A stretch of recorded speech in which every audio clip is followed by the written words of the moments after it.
La vez pasada nos quedamos prácticamente tratando de adentrarnos en lo que era el virreinato de la Nueva España. En esta ocasión nos toca adentrarnos a lo que es la verdadera independencia de México.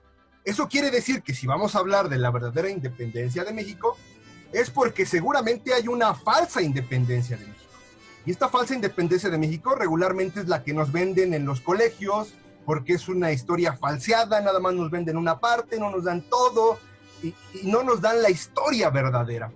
Y esto toma renombre porque hace algunos años, concretamente hace 10 años, estábamos supuestamente celebrando el bicentenario de la independencia, un 16 de diciembre del año 2010, cuando la verdad es que no se debería celebrar ningún bicentenario, porque el 16 de septiembre, y ahorita lo vamos a ver, no hubo ninguna independencia, todo terminó. Ese grito de dolores que inició don Miguel Hidalgo el 16 de septiembre de 1810, concluyó con su muerte. Morelos lo continuó, pero también concluyó con su muerte en 1815. Y lo que hizo don Agustín de Iturbide no consumó la independencia, sino que la realizó por completo, la hizo nueva, independiente, algo completamente de su autoría, esta independencia de la que vamos a hablar. Por eso ponemos como pantalla la entrada del ejército trigarante con don Agustín de Iturbide allá al frente, la bandera de las tres garantías, unión, independencia y religión. Y entonces vamos a hablar del verdadero bicentenario de la independencia, que Dios mediante lo estaremos celebrando el próximo año en el 2021. El verdadero bicentenario de la independencia. Eso quiere decir que vamos a adentrarnos en las cuestiones históricas. Y lo primero que tenemos que retomar es lo referente al imperio hispano-católico. Hablábamos la reunión pasada de que teníamos prácticamente a partir de 1516 hasta que termina el virreinato de la Nueva España, este imperio hispano-católico que va a estar acá en la Nueva España mandando grandes sabios, grandes evangelizadores, también grandes conquistadores.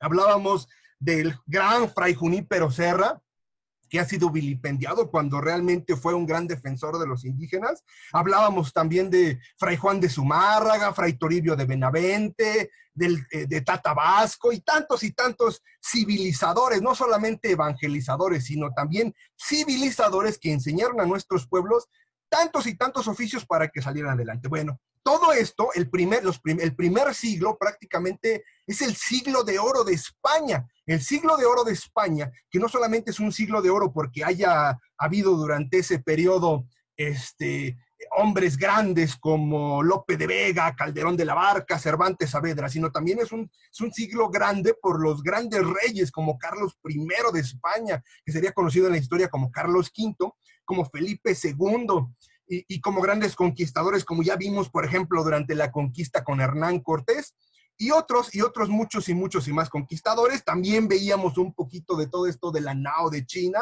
cuando López de Legazpi, acompañado por el Fray Andrés de Urdaneta, llegan a las Filipinas, las evangelizan, y don Andrés de Urdaneta encuentra el tornaviaje. Pues déjenme decirles que esta casa, estamos hablando de la Casa de los Austrias o Casa de los Habsburgo, se conoce así porque proviene de los alemanes. Haciendo un poquito de historia, vamos a recordar que los reyes católicos Isabel y Fernando van a casar a una de sus hijas llamada Juana con el heredero de Austria, que va a ser Felipe el Hermoso. Este Felipe el Hermoso va a ser el heredero de su papá, que se llama Maximiliano. Al casarse Felipe el Hermoso con Juana, que va a ser apodada la loca por cuestiones ahí esquizofrénicas que trae, van a tener un hijo, y este hijo va a ser precisamente Carlos I. Y hablábamos también de la bandera, que es la bandera que hereda de su padre de Borgoña, de Felipe el Hermoso. Y Carlos I le va a poner a su hijo Felipe también, por eso va a ser Felipe II. En España va a ser el primer Carlos, en Alemania ya era el quinto, por eso se le llama Carlos V. Y a partir de ahí Felipe II va a nombrar a su hijo también Felipe, y a su vez a su nieto Felipe, Y ya el bisnieto, Carlos, ya va a ser Carlos II. Y así se van a ir nombrando los reyes. Y hasta este hombre, hasta Carlos II, estamos hablando que muere prácticamente en el año de 1700 y muere sin descendencia, es cuando se acaba de los Austrias o Habsburgos. ¿Por qué? Porque este señor Carlos II, perdón, va a morir sin descendencia. Ahí también, para recordar, tenemos la bella imagen de dos figurones del lado inferior izquierdo, el rey Carlos V del lado izquierdo y del lado derecho en esa misma foto, el rey Felipe II. Ahora, entonces hasta ahí, hasta el año de 1700, es cuando termina prácticamente el reinado de esta casa que va a traer grandes glorias a España, la casa de los Austrias o casa de los Borbones. Pero a partir de ese año, cuando Carlos II ya no va a poder tener descendencia, la corona, porque por ahí Carlos, un familiar de Carlos va a ir a casar a Francia, va a caer en los franceses, en la casa de los Borbones. Por eso en la actualidad, en el escudo de España, se encuentra este escudo de los Borbones, que es este escudo rojo con azul, con unos flores, 3 flores de lis que son representativas precisamente de los Borbones, del lirio, de los Borbones de los franceses. Y este escudo va a estar en el escudo de España, en el escudo del grande de España. Y de 1700 en adelante, o sea, hasta nuestros días, estos reyes van a ser de origen francés. Felipe V, que va a ser el siguiente, va a ser nieto sobrino de Carlos II. Le va a seguir Luis I, Fernando VI, y con Carlos III vamos a empezar a hablar de ya una degradación. De hecho, desde el mismo hecho de que entran ya los franceses a gobernar aquí allá en España, y por ende la Nueva España se empiezan a introducir virreyes franceses y virreyes judíos, es como entonces empieza toda esta decadencia de lo católico. No estamos hablando de una decadencia material, que sí la hubo, una grandeza material, pero más que nada estamos hablando de una grandeza espiritual, que es la grandeza de nuestra madre patria, una grandeza en las letras, también hubo una grandeza económica, en grandeza en conquistas, y todo esto empieza a decrecer, principalmente con Carlos III, después Carlos IV, y con Fernando VII, es con quien se van a dar la independencia de prácticamente todos los virreinatos acá en la Nueva España. Un dato interesante con lo que después vamos a conectar todo esto de los franceses y todo esto de Carlos IV, es que hay una logia masónica, de la cual te vamos a hablar ahorita más adelante, que es la masonería. A lo mejor muchos de ustedes ya tienen conceptos, necesitamos retomarlo porque va a ser importante a partir de estas fechas. Hay una masonería concreta que es la flor de lis número 3. Esto quiere decir que de ahí de los franceses también hay gran participación en la masonería. Y entonces va a empezar a introducirse un nuevo modelo de gobierno.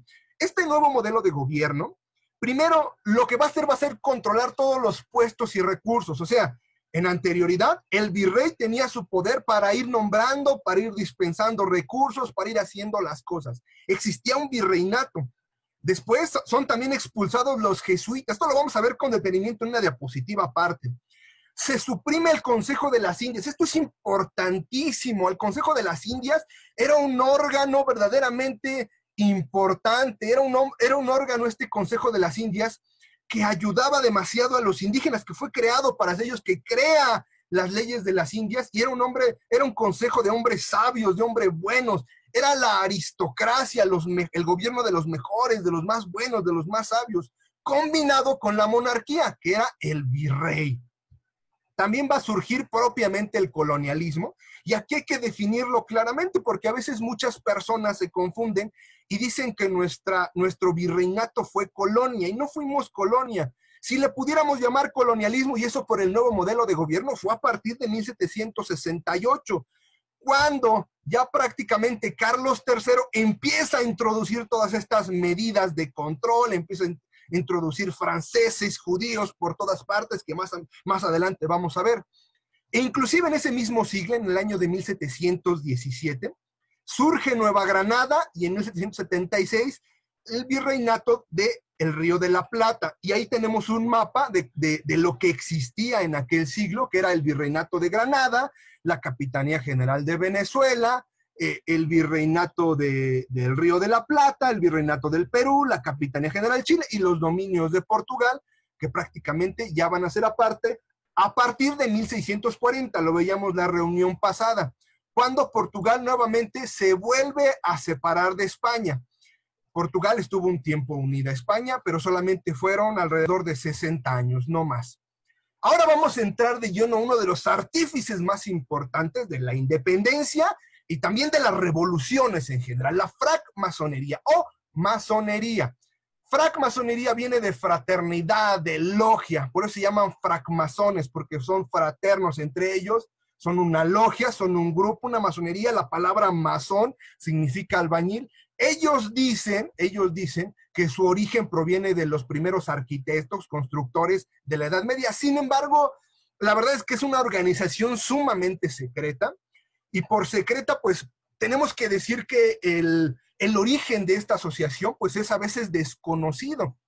Hay unos libros bien interesantes, y para mí se me hacen los libros más completos sobre esto de la masonería, porque son 2 tomos y son escritos por un obispo, que son Simbolismo de la Masonería y Filosofía de la Masonería, escritos por Monseñor Jean Meurin, arzobispo de Port-Louis, allá en Francia.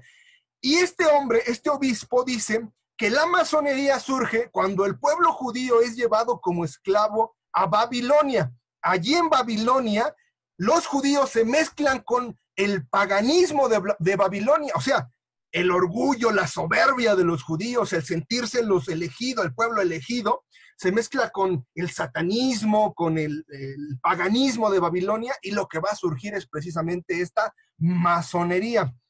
Hay otros libros, como por ejemplo el libro de la disipación de las tinieblas o el origen de la masonería, que hablan que la masonería va a surgir con Herodes Agripa, o sea, al mismo tiempo, después de que muera el Señor Jesucristo y que empieza a surgir la iglesia con Pedro y los apóstoles evangelizando por todas partes, que por cierto, en estos días celebrábamos a algunos de los apóstoles como Santo Tomás, y que mueren en diferentes partes como mártires, y que las primeras persecuciones van a estar precisamente originadas por el pueblo judío.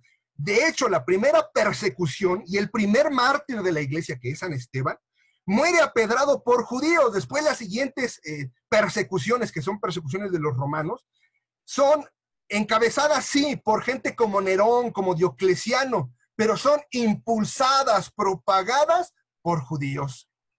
Y eso es lo que va a decir precisamente estos libros, que el origen de la francmasonería va a surgir a partir de que muere el Señor Jesucristo, y como una contraiglesia, la contraiglesia, que va a ser esta francmasonería. Y el objetivo lo van a dejar bien claro, es destruir el orden social cristiano. O sea, no nada más a la iglesia, a todo el orden social cristiano. Porque el orden social cristiano se empezó a instaurar a partir de que inició el cristianismo. En algunas partes ha avanzado más rápidamente, en algunos lugares ya está en decadencia, en otros apenas está creciendo, como en África, en otros ya están en la noche, en el día, etcétera, etcétera. ¿Qué es lo que van a destruir? Van a destruir la iglesia, van a pretender destruir la iglesia, el papado y la fe, y contra ello van a introducir el protestantismo, las herejías, las sedes vacantes, los antipapas, etcétera, etcétera. Todo con tal de destruir principalmente la iglesia, el papa y la fe en los cristianos. O simplemente dividir a los cristianos, desaparecer la iglesia católica. B, van a destruir o van a querer destruir también una de las instituciones más queridas por la iglesia católica, que es la monarquía y los cuerpos intermedios. Los cuerpos intermedios, que no son otras cosas que todos esos asociaciones en las que los individuos se unen para realizar ciertas cosas. Un ejemplo de cuerpo intermedio es la universidad. Otro cuerpo intermedio pudiera ser inclusive un equipo de fútbol, pudiera ser un cuerpo de colegiado de arquitectos. Esos son los cuerpos intermedios, las asociaciones de los individuos. ¿Y qué van a atacar? ¿Cómo van a atacar la monarquía y los cuerpos intermedios? Con la democracia y con el comunismo. La democracia, de origen precisamente masónica, iniciada, más adelante lo vamos a ver a detalle, por el mismo Rousseau, judío, y el comunismo iniciado por otro judío también masón, Carlos Marx. Ahora, contra la educación cristiana, es decir, contra los jesuitas, las universidades, vamos a tener el laicismo, la historia oficial, o sea, la mala educación. Y actualmente los ataques están centrados contra la familia el matrimonio y la formación de los hijos. ¿Qué es lo que nos han estado introduciendo? Y esto lo vamos a ir viendo a partir de la independencia principalmente. El divorcio, el gaymonio y todo lo que tenga que ver con ideología de género. Estos son los ataques principales para destruir el orden social cristiano.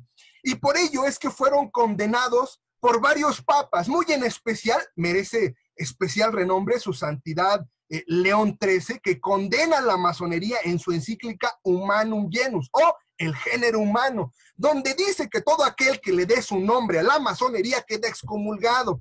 Y es que la verdad es que aquel que se vuelve masón regularmente no lo hace por convicción propia. Hay quien sí lo hace. La mayoría de los masones, hay que decirlo, lo hacen por conveniencia, porque les van a dar un puesto público, porque les van a ofrecer dinero, porque los van a hacer importantes, por ambición, por soberbia.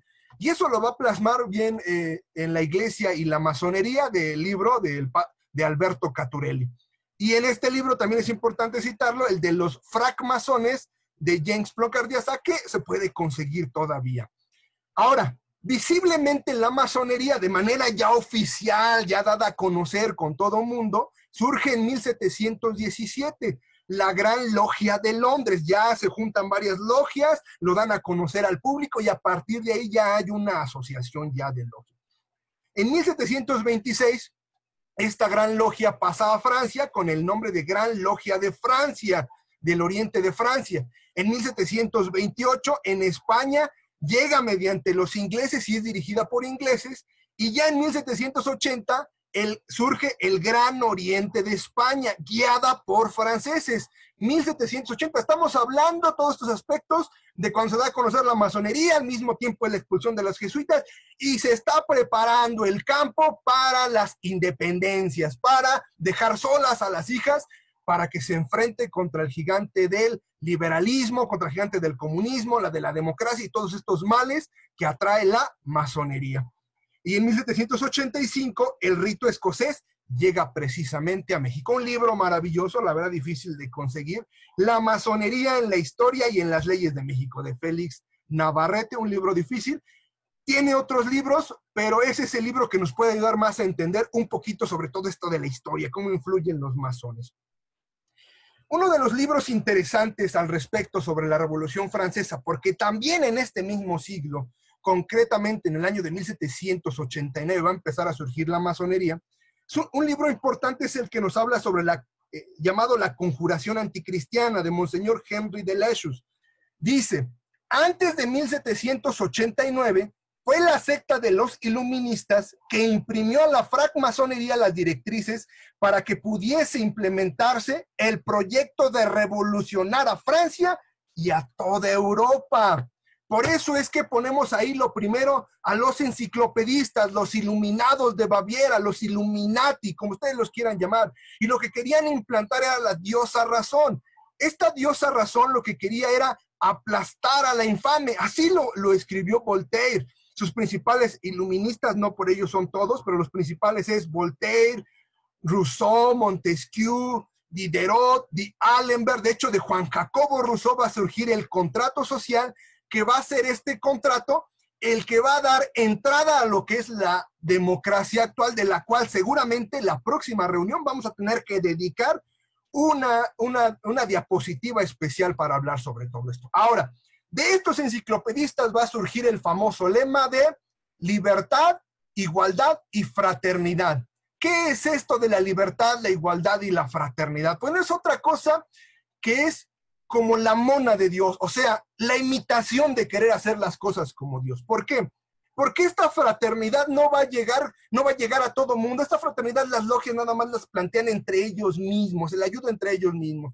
Por eso le llaman la gran fraternidad, por eso el peje le llama la gran fraternidad, porque se ayudan entre ellos para mantenerse allí en el poder. Ahora, la libertad, nosotros la entendemos como católicos como el hecho de poder decidir entre lo bueno, lo mejor. Ellos lo entienden como poder decidir entre lo bueno y lo malo. Ese es el concepto satánico que se tiene. Porque si se puede decidir entre lo bueno y lo malo, entonces podemos optar también por la maldad. Y la igualdad, nosotros como cristianos la entendemos o la propagamos el Señor Jesucristo como el hecho de invitar a los ricos, invitar a los poderosos a que se humillen, que se bajen y que sean iguales y sencillos como los pobres, como los humildes, como los que no tienen posibilidades.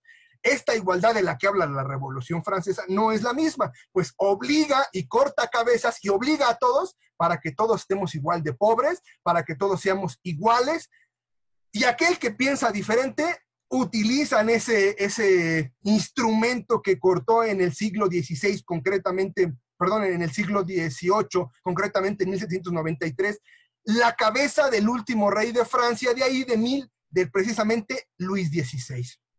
¿Cómo la utilizaban? Precisamente basándose en el complot. Decían que un cierto grupo, que una persona estaba organizando un complot para tirar a la Revolución Francesa, que era popular, lo cual no era nada cierto, y entonces le aplicaban la guillotina. Este es el instrumento disque democrático que utilizó la Revolución Francesa. Y miles de cristianos, católicos la mayoría, murieron a manos de la guillotina. La Revolución Francesa concretamente va a iniciar con la toma de una cárcel. 14 de julio de 1789. La toma de la Bastilla. ¿Qué era la Bastilla? Una cárcel donde había ¿qué? Pues precisamente presos políticos. Y esto es con lo que van a iniciar la Revolución Francesa. Estos son los enciclopedistas, este es su lema, y ahora vamos a hablar de un hecho desconocido que tenemos que tratar y sobre el cual yo los invito a profundizar. La famosa epopeya de la Vendée. ¿Qué era la Vendée? La Vendée era un pueblo allá en Francia que se quiso mantener fiel a sus principios bajo el grito de Dios, Rey y Patria. Son los primeros cristeros o son los antepasados de nosotros, nuestros hermanos los cristeros. Murieron alrededor de 200,000 mártires que fueron guillotinados, masacrados por la Revolución Francesa. Esta es la gran epopeya de la Vendée. Y el gran escritor, don Julio Verne, lo va a plasmar en una obra que es inédita, que es difícil de conseguir, que es El Conde de Chantelain. Libros recomendados a todo esto es La Conjuración Anticristiana, de la cual ya hablamos, Las Fuerzas Ocultas, Secretas, de la Revolución, La Francia Judía, y actualmente también el libro de la Revolución Francesa de Rubén Calderón Bouchet, del cual les voy a leer un extracto. Dice: la revolución no fue popular, dice Calderón Bouchet. Nunca se trató de levantar a los pueblos en su favor, sino de impresionar a la burguesía y de destruir el orden fundado por la religión, la monarquía y la nobleza. El discurso revolucionario quiere que los episodios de terror, por muy repugnantes que sean, resulten ante la conciencia moral de cualquier hombre sano, estén justificados por la marcha progresiva o por la marcha progresiva de la historia. Esto es precisamente la Revolución Francesa, una serie de muertes, asesinatos, liberación de presos, masonería, judaísmo, sí, proclamación a lo mejor de los derechos, pero de los derechos del hombre hebreo, de imponer una nueva clase, que va a ser esta clase de los iluminados de Baviera. Y estos son los libros recomendados. Otro de los elementos importantes que va a contribuir a toda esta independencia, a todo este desastroso siglo XVIII, aparte de la Revolución Francesa, va a ser entonces el hecho de lo que estamos o de lo que se está celebrando allá en los Estados Unidos. ¿Qué están celebrando en los Estados Unidos? Precisamente su independencia. Esta independencia de los Estados Unidos, hay que decir algunas cosas importantes, porque prácticamente también va a servir como antecedente de lo que es la independencia acá de la Nueva España, o de lo que ya va a ser el naciente México. Esta independencia de los Estados Unidos, entonces, va a ser concretamente de 13 colonias. Nada más 13 colonias van a ser colonos protestantes procedentes de la Gran Bretaña, en su mayoría protestantes, el 4 de julio de 1776. Y vamos a ver ahí en el mapa cómo las 13 colonias únicamente eran la parte derecha, únicamente una parte de los Estados Unidos. No lo eran todo. Y sin embargo, bajo este idea del destino manifiesto, de que ellos van a ser los amos del mundo, que ellos se van a expandir, se empiezan a expandir a lo que es todo Estados Unidos y gran parte de lo que es México. y eso lo vamos a ver la próxima reunión. Pero en esta ocasión tenemos que hablar algunos detalles de lo que es precisamente esta independencia de los Estados Unidos. Un primer antecedente de esta independencia de los Estados Unidos es la Guerra de los 7 años. ¿Qué es la guerra de esos 7 años? Esa guerra de los 7 años es precisamente las cuestiones de pretensiones expansionistas que había por parte de franceses y por parte de ingleses, y que se la pasaron luchando, pues arriba de las colonias inglesas estaba Nueva Francia, que prácticamente a ellos deben a donde actualmente, por ejemplo, es Canadá, y se la pasaban prácticamente peleando entre ellos, se la pasaron los 7 años peleando para ver quién ganaba más territorio. Otro elemento importante de la independencia de los Estados Unidos es precisamente Bernardo de Galvez. Bernardo de Galvez, que va a ser virrey de la Nueva España de 1785 a 1786, durante el año de 1776 va a llegar a los Estados Unidos, a las 13 colonias, y va a participar apoyando en la guerra. Este va a ser hombre del visitador de Carlos III. ¿Quién va a ser este visitador? Y lo vamos a ver en la siguiente diapositiva. Va a ser José de Galvez. Estos personajes, Bernardo de Galvez, José de Galvez, son de origen judío y van a ayudar a los Estados Unidos precisamente a la independencia de su patria, de su nación. Este hombre, Bernardo de Galvez, va a participar activamente, lo mismo que Francia, que va a ayudar a los revolucionarios estadounidenses con tropas terrestres y marítimas, y entonces, gracias a estos apoyos es que los Estados Unidos van a lograr su independencia. Pero cuando surgen los Estados Unidos, va a existir un sistema esclavista de alrededor de 500,000 negros. Por eso es que allá existe todo este problema del esclavismo. Acá no podemos hablar ni siquiera de cantidades. Pudiera existir el dato de que alguien tuviera un esclavo, pero no era legal la esclavitud acá en la Nueva España. Se perseguía al que tenía esclavos. Allá en los Estados Unidos era legal. Los estadounidenses, los ingleses, los franceses tenían esclavos, principalmente negros. Por eso es que hay todo este problema de racismo allá en los Estados Unidos, lo cual no hay aquí en México. Ahora, otro de los elementos importantes de la independencia de Estados Unidos es que se empiezan a instalar estas ideas masónicas que propugnaban la igualdad y la fraternidad. Y en su mismo dólar está impregnado el sello de la masonería o del gran arquitecto del universo, del nuevo orden mundial en aquel entonces. Y ellos, los estadounidenses, van a ser el primer sistema político capitalista, liberal, democrático. O sea, van a ser como este halcón que va a empezar a descuartizar, a despellejar a toda América Latina, empezando por México y concluyendo por todos nuestros demás hermanos. Aquí los libros recomendables es Don Salvador Borrego, ¿Qué pasa con los Estados Unidos? E Imperialismo y Teología. Muy importante ese libro de Imperialismo y Teología, porque ahí Don Salvador Borrego nos habla de cómo estos estadounidenses traen la idea precisamente de que ellos son los elegidos, de que son los predilectos, que son los predestinados, que es precisamente la idea que traen precisamente Juan Calvino, y que viene a implantar a todas esas 13 colonias. Ahora sí, vamos a entrar al antecedente más importante, que es la expulsión de los jesuitas. Los jesuitas, que son fundados allá en España por don Íñigo de Loyola, llegan aquí a México. Ya hablábamos de ellos, ya hablábamos del padre Quino, del padre Salvatierra y de otros grandes sacerdotes, todos ellos evangelizadores principalmente en el norte. Pero también en el centro se quedaron a ser los grandes maestros, los grandes educadores. Y como esta orden va a ser la más importante para la iglesia, va a ser el brazo derecho de la iglesia durante estos siglos, la masonería y el protestantismo y el judaísmo van a unir todas sus fuerzas para primero acabar con los jesuitas.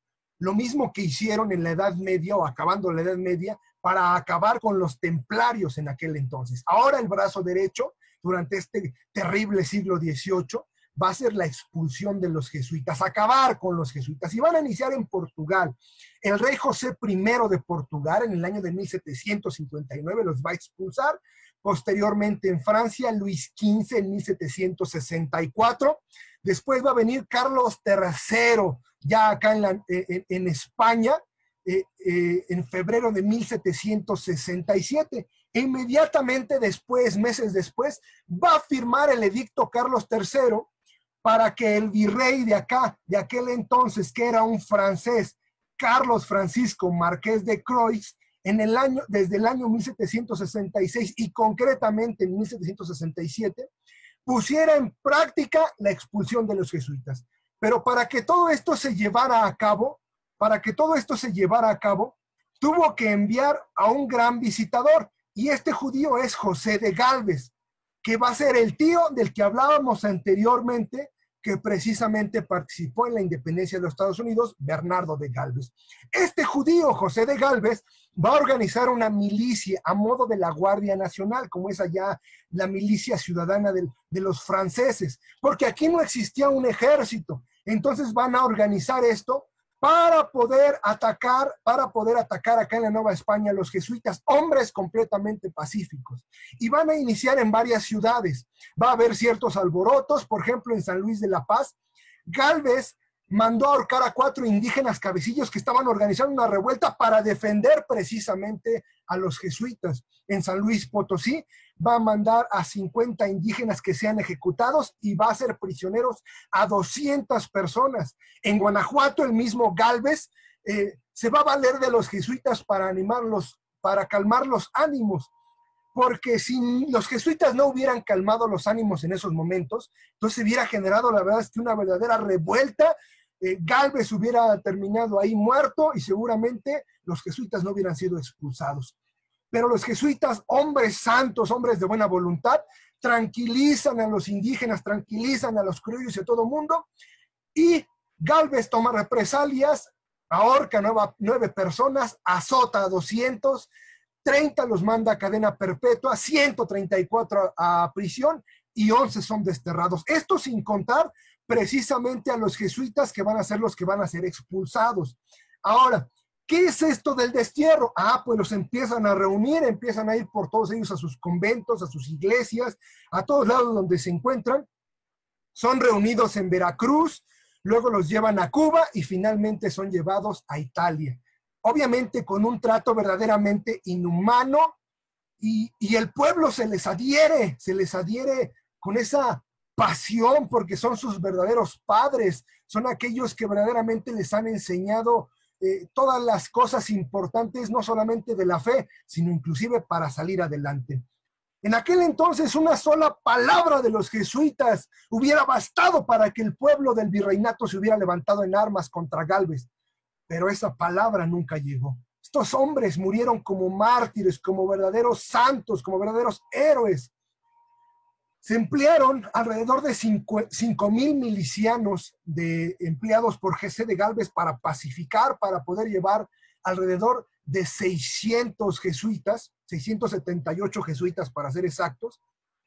Y entonces, después de que se empiezan a prohibir a los jesuitas en todas partes, la masonería, el judaísmo, el protestantismo y los reyes protestantes empiezan a presionar al papa de aquel entonces, a Clemente XIV, y saca el papa Clemente XIV ya lleno de estupor por tratar de hacer el mal menor, su bula Dominus ad Redemptor, donde va a decretar prácticamente la abolición de los jesuitas, los va a desaparecer en el año de 1773 definitivamente. Obviamente no todo el mundo va a acatar la resolución. Por ejemplo, el rey Federico II de Prusia va a prohibir la publicación de ese decreto.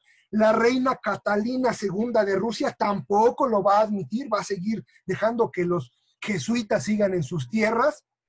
Y posteriormente, el Papa Pío VII va a restablecer en el año de 1814 la Compañía de Jesús. Ya no va a ser lo mismo, pero sí va a surgir un duro golpe, los jesuitas, la Compañía de Jesús. Ahora, ¿cuáles son las consecuencias de todo esto? La consecuencia más fatal es que la educación estaba en manos de los jesuitas. Por tanto, los primeros insurgentes que van a surgir a partir de que no va a haber una buena formación cristiana porque ya van a estar los jesuitas, van a empezar a recibir todas esas ideas protestantes, esas ideas de malas filosofías, todas ideas que ya no son propias de un ortodoxo cristiano, van a recibir ideas de la Revolución Francesa. Y ese va a ser lo más crudo y lo más cruel, porque van a generar nuevos individuos, nuevos grupos, la masonería se va a extender, todo porque le van a dar un duro golpe a la educación con la expulsión de los jesuitas. Ahora, también murieron muchos. Se cuenta que a los 6 años de que fueron expulsados los jesuitas, esto lo dice don Alfonso Trueba en su libro La expulsión de los jesuitas, murieron 281 de los 678 que habían sido precisamente expulsados en tiempos de Carlos V y llevado a cabo todo esto por José de Gálvez. Vamos a entrar de lleno. Año 1810, cura Miguel Hidalgo y Costilla, nacido en Pénjamo, Guanajuato. Antes de cumplir los 9 años, muere su madre. O sea, empieza la vida de don Miguel Hidalgo por ser una vida trágica, porque se vuelve un huérfano del cual ya ni tiene una educación completamente católica y además ya no recibe los principios cristianos de una madre cristiana. Inclusive ya en el 1767, cuando cumplía los 14 años, ya le apodan el zorro por su astucia en los juegos. Es un hombre audaz, es un zorro, es alguien que le gusta jugar a la baraja, que le gusta apostar las limosnas, que disfrutaba de jugar a la baraja, que apostaba todas las cosas porque así era conocido, así era su personalidad, era el zorro. Era un hombre verdaderamente mujeriego, llegó a tener 5 diferentes hijos con diferentes mujeres, y todo esto es precisamente porque ya el criterio de los maestros ya no es tomista. Una de las cosas que hay que reconocerle al cura don Miguel Hidalgo es que hablaba, leía y escribía en francés, en latín, en castellano, en otomí, en tarasco y en náhuatl, a tal grado de que era un hombre verdaderamente culto. Hablaba tanto sobre la libertad francesa, tanto hablaba sobre la Revolución Francesa, que en su curato en San Felipe, allá en Guanajuato, le llamaban la Francia chiquita, porque se hablaba nada más de eso, de la Revolución Francesa. Y él se le debe que leía mucho sobre industria, comercio, no le interesaba leer sobre la existencia de las doctrinas filosóficas, tomistas, no le interesaba, no le preocupaba el cuidado de las almas, a lo que le preocupaban las cosas mundanas. Fue por ello perseguido por la Inquisición, por herejía, desde el año de 1800 y tiene que hacer frente al final de sus días contra la misma Inquisición. El cura don Miguel Hidalgo y Costilla no es el primero que va a dar estos gritos de independencia. Anterior a la conjuración de Querétaro, ya había existido una en Valladolid que fue sofocada, ya habían existido otros que habían querido iniciar todo esto de la independencia, y el cura Hidalgo no es ni siquiera el primero, hay que quitárselo, no es ni siquiera el primero que ideó todo esto, no, ya había habido algunos anteriores a eso.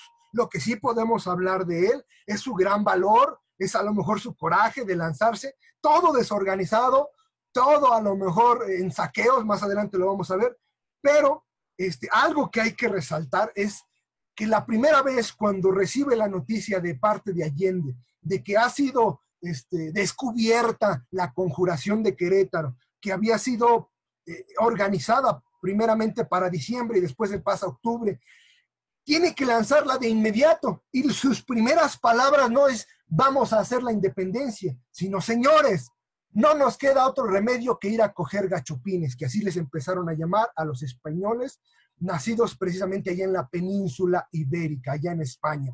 Y se vuelve un grito satánico porque cuando llega a Totonilco, toma un estandarte de la Virgen de Guadalupe. La Virgen de Guadalupe pues, es un ícono de unidad, de santidad, de ayuda. Es el ícono más importante para nosotros como católicos.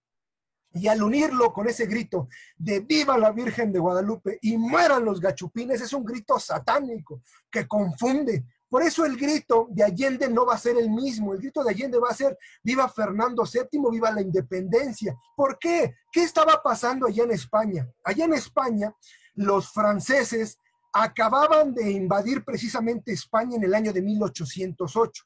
Napoleón Bonaparte invade España y pone en el trono de España a su hermano José Bonaparte, que es apodado Pepe Botella, del cual ahí tenemos su imagen. Y es lo que estaba sucediendo allá. Y el verdadero rey era Fernando VII, que se encontraba prisionero. Por eso Allende, que era un verdadero patriota, sí, gritaba ¡Viva Fernando VII! Y no el grito satánico del cura Miguel Hidalgo de vamos a matar, gachupines, vamos a matar y vamos a matar. Ahora, ¿cómo es la conjura, cómo es el viaje del cura don Miguel Hidalgo? Inicia entonces en Dolores, se va hacia Celaya y tenemos el mapa, Silao, Guanajuato, toma Valladolid y llega a Aculco. En Aculco sufre una terrible derrota, al grado de que tiene que dividir sus fuerzas. Allende se va por su lado y llega a Guadalajara, y él se va hacia el Monte de las Cruces. Ahí en el Monte de las Cruces gana la batalla, pero ya no tiene el coraje, el valor, no sé qué pasa sobre su cabeza, pero ya no entra a la Ciudad de México.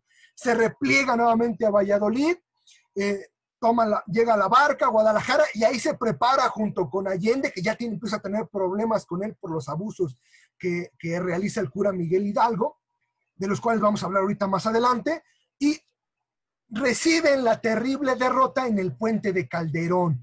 Después de esa derrota ya no van a ser los mismos, se van a dedicar prácticamente a huir de un lado para otro, van a llegar a Pabellón, Zacatecas, y van a llegar hasta Catita de Baján, donde van a perder, van a ser hechos prisioneros, esto a base de una traición, y entonces va a ser llevado el cura Hidalgo hasta Chihuahua, y allá en Chihuahua va a ser juzgado, va a ser condenado y va a morir el cura don Miguel Hidalgo.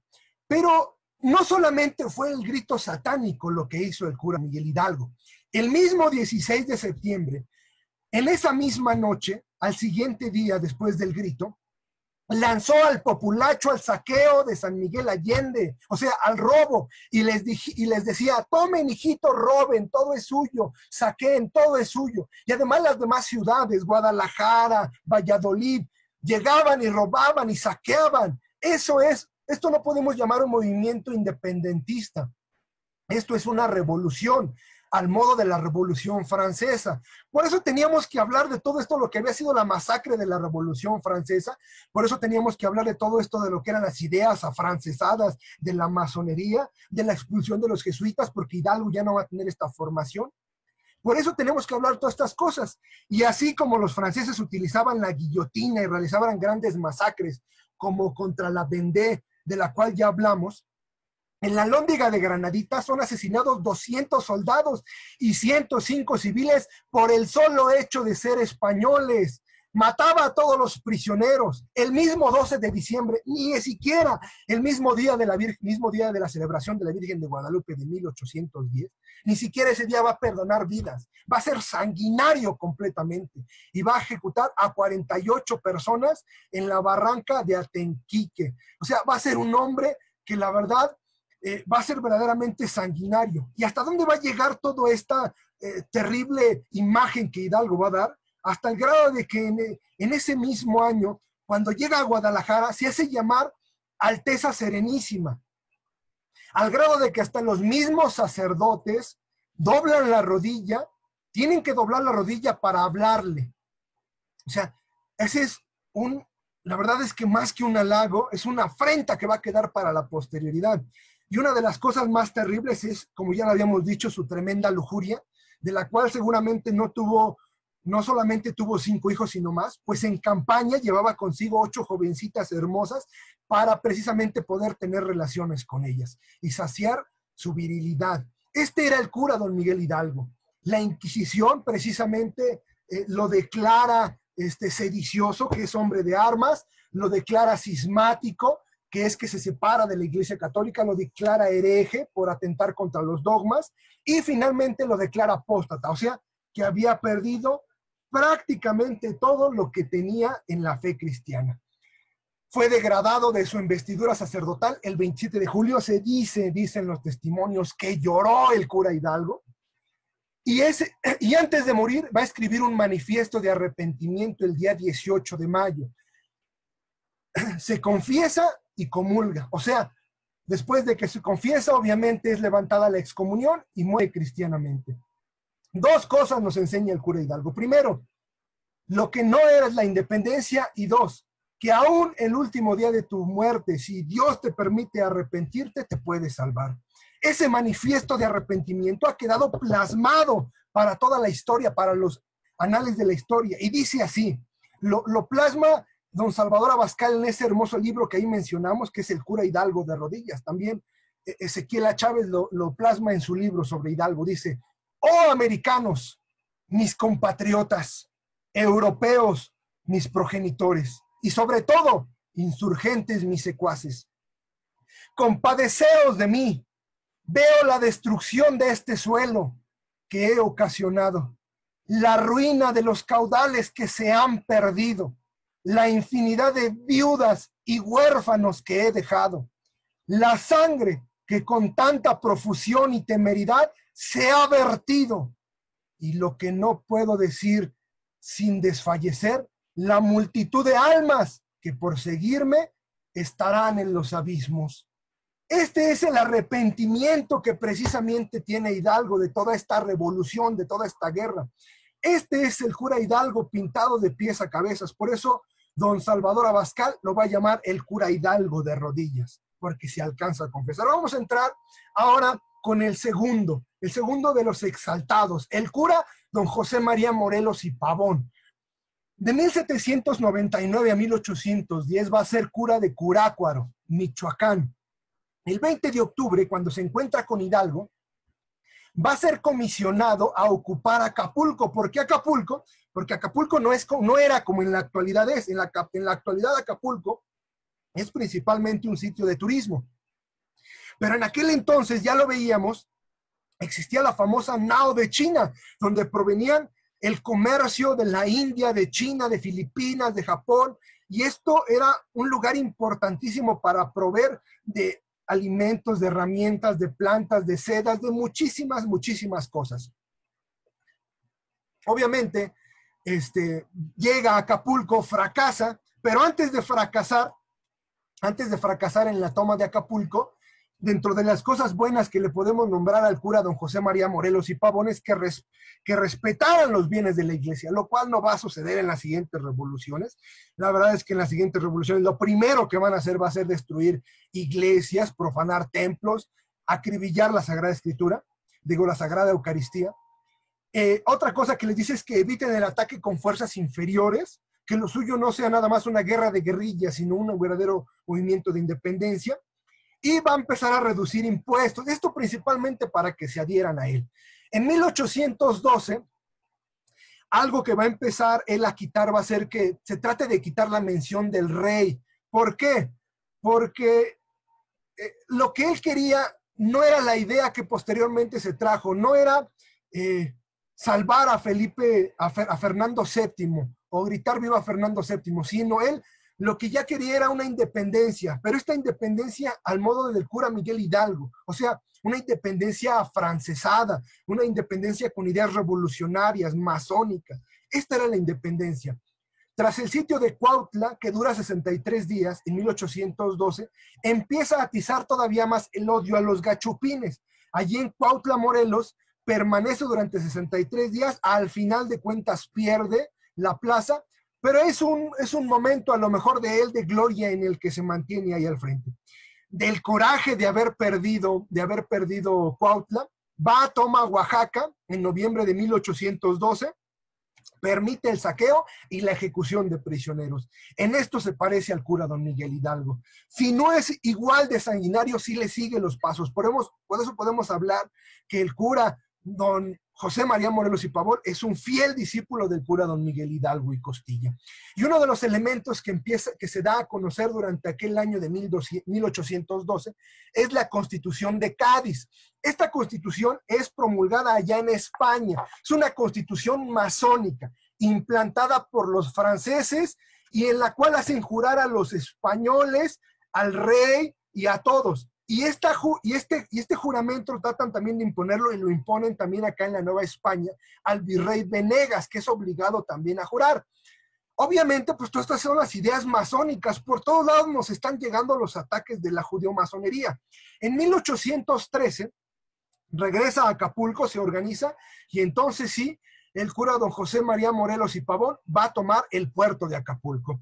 Para 1813 va a lanzar aquel poema, aquellos escritos que van a ser conocidos como Los sentimientos de la nación, donde va a hablar de independencia, de religión, propiamente de la religión católica, donde va a hablar de la separación de poderes, donde va a hablar de la supresión de la esclavitud, de la igualdad de los mexicanos, todas estas ideas, algunas ya mezcladas con la independencia de los Estados Unidos y la Revolución Francesa. En 1813, antes de iniciar precisamente el Congreso de la Náhuac en Chilpancingo, es cuando va a leer este discurso de lo que son los sentimientos de la nación. Obviamente el Congreso trata de otorgarle el título de Alteza Serenísima, él lo rechaza y decide cambiarlo por el de Siervo de la Nación, que se va a basar, dicen por ahí, en Marcos 10:44, que dice que aquel que quiera ser el primero de ustedes, que sea el último. Ya para el 24 de diciembre de 1813 va a querer tomar Valladolid y va a ser tomado por sorpresa por don Agustín de Iturbide, va a perder aquella batalla.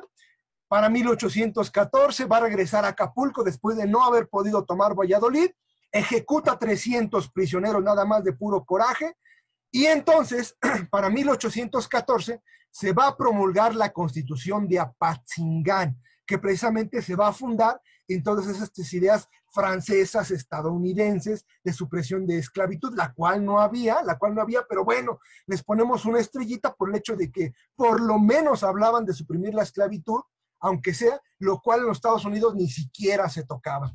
Para el mismo año de 1814 ya se encuentra débil precisamente don José María Morelos y Pavón, pues a partir de la batalla de las Lomas de Santa María ya no se va a volver a reponer, y los realistas, o sea, los del ejército del virrey, toman Oaxaca y toman Acapulco, o sea, vuelven a retomar estos lugares que había tomado precisamente Morelos, que eran Acapulco y que eran Oaxaca. Es capturado, degradado y fusilado de espaldas en Ecatepec en 1815. Está este libro de Ezequiel A. Chávez que habla sobre Morelos, y están esos maravillosos libros que hablan no solamente de Morelos e Hidalgo, que son muy recomendables, difíciles de conseguir, pero que ahí se los dejamos de tarea, que son de Alejandro Villaseñor y Villaseñor. Habla de prácticamente varios de aquellos caudillos que intentaron la independencia. Y entonces sí, vamos a hablar de lo que fue la verdadera independencia, de don Agustín de Iturbide, que es un hombre criollo, nacido en el año de 1783, de costumbres cristianas. Es un hombre cristiano católico que se dedicaba desde chico, le enseñó su madre, él sí tuvo madre, a rezar el rosario, a asistir a misa, inclusive tal vez me atrevería a decir que seguramente asistió a más misas siendo él laico que el mismo cura don Miguel Hidalgo. Es un destacado estudiante, y él no tiene el apodo del zorro, él tiene el apodo del dragón de hierro, del dragón de fierro, por su resistencia en las cabalgaduras, por andar cabalgando de un lugar para otro. ¿Qué diferencia, no? Hidalgo, este hombre apodado el zorro, y Agustín de Iturbide, este hombre apodado el dragón de hierro. Hasta en el mismo apodo llevan precisamente su misión. Escribe en sus memorias que precisamente en el año de 1810, el cura don Miguel Hidalgo le propuso que se uniera a la independencia, pero don Agustín de Iturbide no quiso. Él dice en sus memorias desde Liorna, allá en Italia, porque están escritas sus memorias de don Agustín de Iturbide, escribe y dice: le desprecié, se refiere al cura don Miguel Hidalgo, porque me persuadí que los planes del cura estaban mal concebidos. Y era la verdad, era solamente aventar al pueblo a una masacre. Por eso don Agustín de Iturbide no le apoyó. Lo mismo sucedió allá en España, precisamente en el año de 1934, cuando el generalísimo Francisco Franco no quiso apoyar la Sanjurjada, o sea, el levantamiento del general Jorge Sanjurjo para atacar a la Segunda República comunista. Y no lo quiso hacer el general Francisco Franco porque vio que no había posibilidades de ganar, pero en 1936, 2 años después, el mismo general Franco se levanta en armas y él sí gana la guerra civil. Él sí se impone ante el comunismo. Lo mismito está sucediendo acá con don Agustín de Iturbide, Por eso es que tenemos que aprender de la historia para no cometer los mismos errores. Por eso es que la historia es maestra de la vida. Nos debe de enseñar a ser precavidos, a analizar las cosas, a analizar cómo van a ir avanzando precisamente estos planes. Ahora, el cura don Miguel Hidalgo, este hombre sanguinario del que hemos hablado, pues tenía, la verdad, a lo mejor esa característica importante de ser un hombre de muchas letras, de que conocía mucho lenguaje, que conocía varias lenguas, que era un hombre muy culto, pero don Agustín de Iturbide también tenía sus virtudes, y una de sus grandes virtudes es que poseía el arte de persuadir, de convencer, y esto me trae a la memoria como don Hernán Cortés, cuando, por ejemplo, en Veracruz, cuando queman las naves, les dice a sus soldados, pues para adelante o para adelante, no hay de otra, no nos podemos echar para atrás, como don Hernán Cortés cuando convence a los seguidores precisamente de don Pánfilo de Narváez. Así va a ser este hombre, el dragón de hierro, don Agustín de Iturbide, el verdadero hacedor de la independencia, no solamente consumador, hacedor de la independencia. Pues don Agustín de Iturbide nunca se unió a los planes de Hidalgo. Entonces, Iturbide no consumó la independencia, porque Hidalgo no inició la independencia. Iturbide inició y terminó la independencia. Lo que hizo Hidalgo fue una revolución que le podemos llamar la revolución de 1810. Y la palabra revolución, bien lo dice don Salvador Abascal, es atentar contra el orden cristiano. Uno de los grandes episodios que hay que resaltar es que cuando el general, cuando todavía más bien don Agustín de Iturbide era coronel, toma por sorpresa al general José María Morelos y Pavón en la guerra de llano del Ejército del Norte, en la guerra del llano, allá los toma por sorpresa, de las Lomas de Santa María, perdón, los toma por sorpresa. Él solamente comandaba 360 valientes, pero los toma por sorpresa 20,000 insurgentes, a tal grado de que les da ese golpe, se retiran de inmediato, y cuando se retiran, estos valientes, dice la misma historia de las narraciones, que entre insurgentes, entre los seguidores precisamente del cura de don José María Morelos, se empezaron a pelear entre ellos de la confusión. Esto había sido de noche, precisamente el 24 de diciembre. La gloria de Morelos a partir de aquel momento se eclipsó. Hay una frase que dijo Napoleón de este hombre, dijo, si yo tuviera un Napoleón, si yo tuviera 5 Napoleones, conquistaría el mundo. Pues yo creo que don Napoleón nos perdonará, pero nunca conoció la gallardía y el gran valor y la gran estrategia de don Agustín de Iturbide, porque entonces hubiera dicho que con un solo Iturbide y no con 5 Morelos conquistaba el mundo, porque este sí era un verdadero estratega, don Agustín de Iturbide. Ahora, hay una cierta leyenda que habla muchas veces de don Agustín de Iturbide, que era un hombre cruel, que tenía malos manejos, y esta leyenda negra que ponen contra don Agustín de Iturbide la empieza a propagar un cura también, un cura liberal, masón, que es don Antonio Labarrieta. Este cura se me figura a Fray Bartolomé de las Casas, aquel hombre de doble cara que empieza a decir que va a salvar a los indígenas y no sé qué, pero él mismo es el que lleva esclavos, que hay que ayudar a los indígenas, pero es un hombre avaricioso y cruel. Y uno de sus coroneles, Manuel Irueta, entre muchos otros, lo va a defender, va a decir de Iturbide, solo miré en él desinterés e integridad. Era un hombre íntegro, desinteresado, que precisamente se prestaba solamente a las cosas grandes, a las cosas de alto calibre.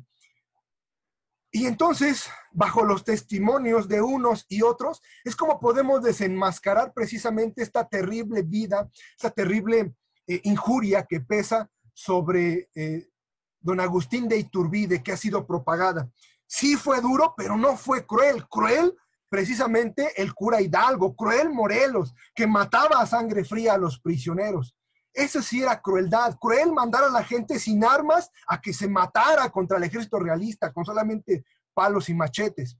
En 1820 se reúnen en la iglesia de la Profesa algunos altos dirigentes, inclusive el virrey, para intentar impedir el restablecimiento de la Constitución de Cádiz, una constitución que venía muy guiada por todas estas ideas francesas. Y don Agustín de Iturbide no se une porque las ideas que traían tampoco eran muy buenas. Don Agustín de Iturbide, para hacer todas estas cosas posibles, trata de idear cosas más grandes, se la pasa pensando y va a pensar ese maravilloso plan de Iguala, que va a ser una obra maestra prácticamente de la literatura universal, una obra maestra de los planes de estrategia con la cual va a convencer a toda la Nueva España.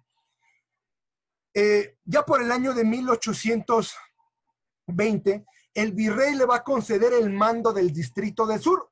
Y esto va a ser precisamente para que atrape a Guerrero, que va a ser el único que va a quedar allá en la Sierra del Sur, en Guerrero, pero ya no tiene posibilidades. Guerrero prácticamente es un hombre, sí, un hombre valiente, pero es un hombre que no sabía ni leer ni escribir y que solamente hacía la guerra de guerrillas. Entonces, don Agustín de Iturbide es este gran hombre, al lado del general Guerrero, que aunque aún con su gran valentía, pues no le va a alcanzar a lo mejor la inteligencia para tener la visión de un plan de tamaña envergadura, como va a ser precisamente el plan de Iguala.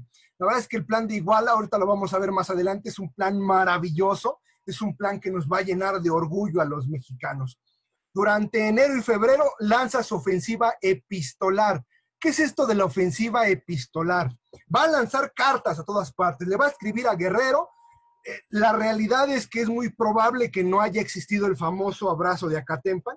Algunos lo han querido meter ahí por el hecho de que quieren poner que hubo un arreglo y hubo un encuentro entre Guerrero y Iturbide y entre ambos hicieron el plan de Iguala, lo cual no es creíble porque don Vicente Guerrero, por más valiente que sea, no va a alcanzar ni siquiera a aprender a leer y escribir. Y entonces don Agustín de Iturbide, que sí va a ser este gran hombre, va a escribir a Guerrero, a otros generales, a Nicolás Bravo, a Santana, del cual más adelante vamos a hablar en las siguientes reuniones, e inclusive al virrey, y le va a hablar de todo esto de la verdadera independencia, y les va a decir que quiere lanzar un plan, y les va a hablar de este maravilloso plan, que va a lanzar el 24 de febrero, y lo va a lanzar a la independencia de la América septentrional, le va a llamar, y nos va a llamar a todos americanos. Hoy en día, regularmente hablamos como americanos a los habitantes de los Estados Unidos. La realidad es que durante el tiempo de la Nueva España, los americanos era el título que se les daba a los habitantes de México, de la Nueva España.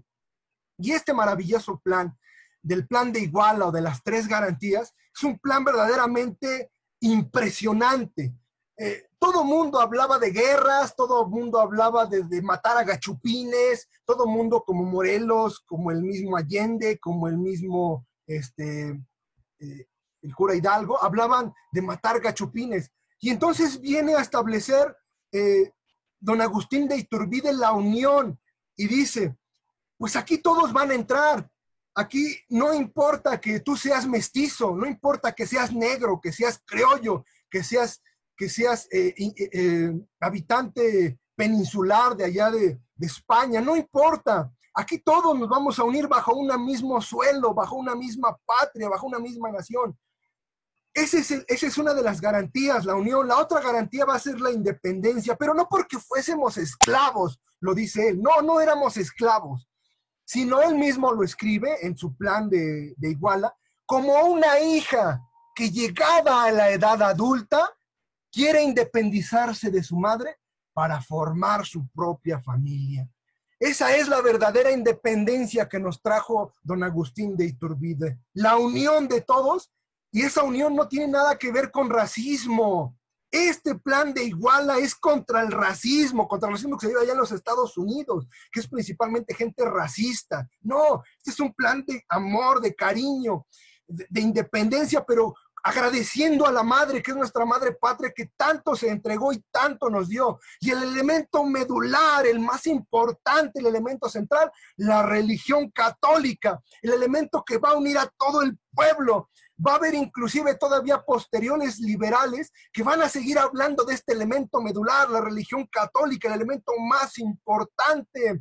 Por eso es que nosotros como católicos y mexicanos nos creemos un mismo ser. Por eso es que hablamos de que ser católico y mexicano es lo mismo, porque nosotros nacimos bajo este amalgamiento de este plan de Iguala que nos da el nacimiento a nuestra patria y de esta religión católica que es profesada como el elemento más importante, el elemento medular, el elemento que va a dar razón, que va a dar fundamento a todos los demás elementos. No puede haber unión si no hay religión católica. No puede haber independencia si no hay religión católica. Ese es el elemento más importante. Por ello es que el 2 de marzo van a prestar juramento ante un crucifijo y ante los evangelios, como los antiguos reyes, porque esto va a ser algo grande, no va a ser algo sencillo, no va a ser cualquier cosa. Esta es la verdadera independencia, esta que nos trae don Agustín de Iturbide con el plan de Iguala, o el plan de las 3 garantías. Uno de los hechos impresionantes que hizo don Agustín de Iturbide es que manda a don Anastasio Bustamante, un hombre de muy buena fe, y lo hizo quitar de la alhóndiga de Granaditas las cabezas de Hidalgo y sus compañeros. Los realistas que se encontraban bajo ese coraje contra Hidalgo, en Chihuahua le habían cortado la cabeza a Hidalgo y la habían llevado hasta la alhóndiga de Granaditas y ahí permanecía exhibida para que nadie se atreviera a levantarse bajo esos gritos de mueran los gachupines. Y este hombre, este maravilloso hombre que es don Agustín de Iturbide, logra esta unión. Digo, si va a perdonar a todos, si va a lograr la unión a través de la fe católica, pues tenemos que bajar estas insignias de odio. Y esta era una insignia de odio, que era la cabeza del cura de Miguel Hidalgo allá en la alhóndiga de Granaditas, en Guanajuato. Por eso es que don Nicolás Bravo va a adoptar el plan en Puebla, José Joaquín Herrera se adhiere en Jalapa, Guadalupe Victoria en Santa Fe, Santana en Veracruz, y así los demás generales, los demás jefes de la realistas empiezan a adherir a don Agustín de Iturbide, al grado de que Valladolid, San Juan del Río, San Luis de la Paz, Querétaro, Oaxaca, Cuernavaca, Cholula, Chihuahua, Tuxpan, Villahermosa, todas capitularon prácticamente sin derramamiento de sangre. Esta va a ser la independencia que nos va a traer don Agustín de Iturbide. El 24 de agosto va a firmar con el último virrey, el virrey número 63, don Juan de O'Donoghue, va a firmar los tratados de Córdoba, donde va a preparar precisamente el verdadero día de la independencia, el verdadero día de la entrada triunfal del ejército de las 3 garantías, que son la independencia, la religión y la unión. Y esta independencia, que es la verdadera independencia, y que el próximo año vamos a vivir este verdadero bicentenario de la independencia, se realiza, vaya, con algo verdaderamente asombroso. Muchísimos son los muertos que lleva Hidalgo en sus espaldas, que lleva Morelos bajo su conciencia, pero tan solo con 150 muertos se logra esta independencia casi sin defunciones, en tan solo 6 meses de campaña. Es una campaña de convencimiento, es una campaña epistolar, es una campaña de este gran hombre, de este gran orador que logra convencer. Este hombre, don Agustín de Iturbide, trae el alma de don Hernán Cortés, de ese maravilloso conquistador de almas, de ese Hernán Cortés que había llegado precisamente con los empaltecas, con los tlaxcaltecas, con los cholultecas, y los había unido a todos para unirse al poderío de los mexicas y liberarlos así bajo el yugo esclavizador de Huitzilopochtli, de Huitzilobos. Ahora, no estábamos bajo ninguna esclavitud, no estábamos bajo ninguna tiranía, pero sin embargo don Agustín de Iturbide logra reunir todas estas fuerzas. Es un gran líder, es un gran orador y logra reunir todo esto. Y esta acta de independencia que ven en sus pantallas es el acta de nacimiento de México, firmada el 28 de septiembre de 1821, donde hasta pusimos una flechita para que viéramos que el primero y el único de los conocidos grandes independentistas que llaman es don Agustín de Iturbide. Allí está la firma de don Agustín de Iturbide, no está ni la firma ni la de Morelos, ni la de Hidalgo, ni la del mismo Bravo, ni siquiera inclusive la firma de Guerrero. Está ahí la firma únicamente de don Agustín de Iturbide y otros jefes de la Junta, donde firman todos hechos para lograr esta famosa acta de la independencia. Por allá por el año de 1910, ya cuando se acercaba los 100 años del grito de Dolores, hicieron desaparecer esta acta de independencia y posteriormente apareció. Y ahora se ha podido duplicar y anda por todas partes, pero esta es la verdadera acta de nacimiento. Y qué bonito volverla a encontrar, porque lo que querían ocultar al ocultar esta acta de independencia es que no estaba ninguno de los padres de ley, ninguno de los llamados padres de la independencia, ninguno de los famosos héroes de la independencia. Y el único que sí estaba era el vilipendiado, el odiado, el tan mal hablado por él, don Agustín de Iturbide. Finalmente, todo se arregla para que el 27 de septiembre de 1821 entre el ejército trigarante en una fecha llena de ovaciones, de música, llena de fiesta, porque es el verdadero día de unión, el verdadero día de religión, el verdadero día de independencia, el día del ejército trigarante.